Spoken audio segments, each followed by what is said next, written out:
Hey guys, what's up? It's Mike here with another review. I know I've been tending to do, I'm doing a lot of Batman Spider-Man reviews, and I don't know, keeping that trend up. I mean, a lot of Spider-Mans come out, and a lot of Batmans come out. I'm probably gonna do a Captain America one soon, and Fear itself, whenever I get, since it's Thanksgiving's coming up, I'll probably do it over the Thanksgiving weekend, like a super Fear itself review, like on one, or maybe a couple giant videos. Anyway, so today I'm gonna be reviewing, the Avenging Spider-Man #1 by Zeb Wells, Joe Madureira, and Ferran Daniel, who I believe is colorist. Some of you guys might know who Joe Madureira is. He did a amazing run on X-Men. Jim Lee is credited with creating the modern look for X-Men that everyone knows from the '90s cartoon, and I believe Joe Madureira was the man who took over the artwork on it afterwards. He did a really good job, and he has some. He also did Ultimates 3, back with Jeff Loeb, I believe, back in the early, like a couple years ago.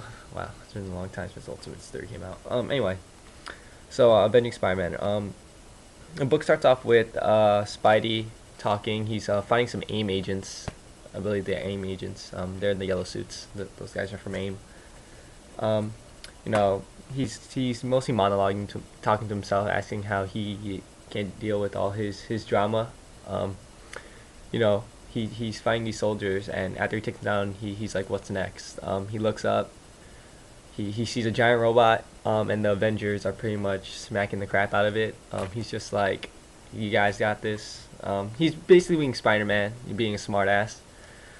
And Spider-Woman asks if he has anything better to do, and he says, I haven't slept in like 2 weeks, but they're like, he's just like, all right, fine, let's just fight this robot. We then move to Jonah, who's currently the mayor of New York City. He's holding the New York City Marathon, and Jonah is being an ass. Jonah's always been an ass for a long time. He calls all of them jog hippies, and he starts the marathon.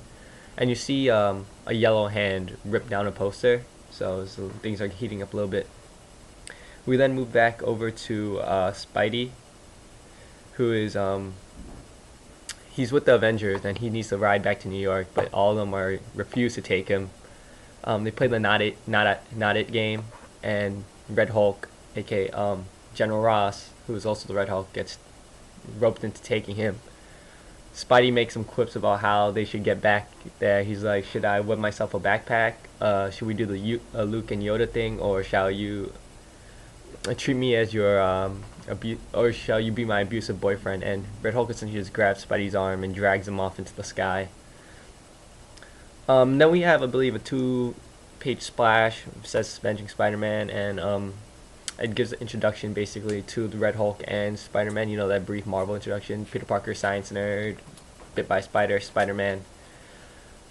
Alright, so we get back to the New York City Marathon, and they're being attacked by these yellow beings, moloids. If you guys know who those are, they're the mole men's, essentially the mole men's minions. They're attacking the marathon, and Jonah is freaking out. He demanded a gun, but they wouldn't give him one. And when he gets bullets for his revolver, they're just blanks, and he gets dragged off by the moloids. So Red Hulk and Spidey are flying through the sky, and they sense Spidey senses danger, and he says incoming. Red Hulk does his gamma clap, and they knock out some birds. So it shows that Peter's spider sense really isn't that selective to danger. Or so when we so they get back to New York, and Spidey and Red Hulk jump in, and Spidey makes another quip. Anybody wants a Kool-Aid Man? It's actually pretty entertaining. Spidey's the way Spidey quips and stuff in this. So Jonah gets dragged off into the mole people's lair, and from there the moloids summon a giant mole monster, and it essentially eats Red Hulk and Spidey. They get knocked out by his neurotoxin. So the moloids drag Jonah down to their king, the Mole Man, and you see him, but it's not what you expect. Mole Man is in chains, and he tells Jonah that they were panicking because they needed help from another king.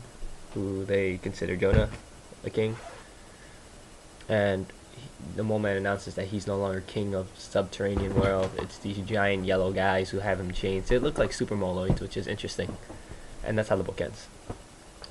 Um, so, so story-wise, Zeb Wells writes this, and Zeb Wells has written a couple of other things, I believe. But for this, I'll think of them later. But for this being a first issue, this is a very solid first issue. He writes Spidey very well. He writes Red Hulk very well. Red Hulk, is non-nonsense. Red Hulk chased after he fought the Hulk. He's a no-nonsense type of person, and he really doesn't get like Spidey's quips, Spidey's jokes a lot, and he's just irritated a lot by Spider-Man's mouth. Like, this is Marvel's take on essentially what DC does with Brave and the Bold. Batman the Brave and the Bold. Batman does a bunch of different things with a bunch of different people. And he, I guess this is Spider-Man teaming up with different heroes, like every arc or like every couple issues, and just having a crazy good time. What else is there? So story-wise, not much. We get an introduction to all the characters. I felt the 2-page splash introducing the characters was really a little bit unnecessary, especially since it was just white space and said the Avenging Spider-Man. It had two circle pictures. I mean, that was a little wasteful in my opinion. But whatever Marvel wants to do, they could do it. It was sort of helped if you didn't know who Red Hulk or Spider-Man are. If this is your first Spider-Man comic, that helped a lot. So story-wise, this is good. I wish a little more action happened with Red Hulk and Spider-Man fighting moloids a little bit. They just got eaten by a monster. I wish they sort of fought it, but introduction, so whatever. Artwork. Joe Madureira does a great job with the art. He draws a lot. He draws the characters very well. Red Hulk is giant, hulking. And what else is there? Yeah, like Spider-Man, he's the smallest one of the Avengers. He's very thin, very not frail, but he's very thin. Thor's big guy.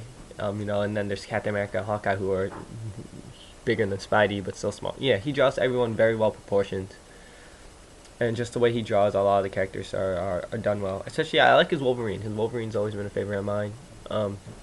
Maybe I have a picture of it somewhere, but if you ever get a chance to look it up. Joe Madureira's Wolverine is very good. Otherwise for artwork, I don't like. Not much. I don't like the way he draws the moloids. Yeah, they've always been weird looking, but I just don't like his take. Well, I mean, they're very just like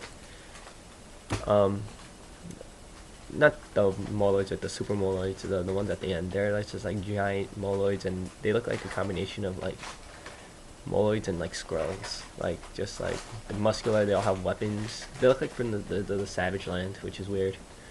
But I'm interested in what these guys do with this book. So I'm gonna give this book a 3.5 out of 5. It's not much happens except just an introduction. I wish a little bit more happened, but issue 2 is probably gonna be a lot better. So thanks for watching, guys. Subscribe if you like it. Let me know what you think.